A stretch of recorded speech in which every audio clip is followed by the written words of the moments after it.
Pasalnya, Luna Maya dan Dedi dinilai terlalu menganggap remeh penyakit mental.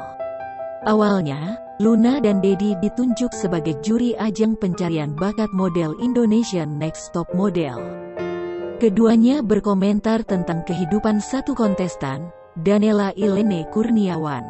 Ilene sempat mengaku mengalami penyakit mental, eating disorder, di acara tersebut.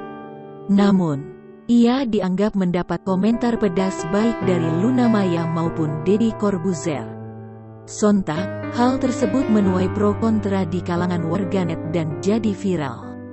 Bahkan, hal ini sampai menarik perhatian Felicia Hutapea, putri dari pengacara kondang Hotman Paris.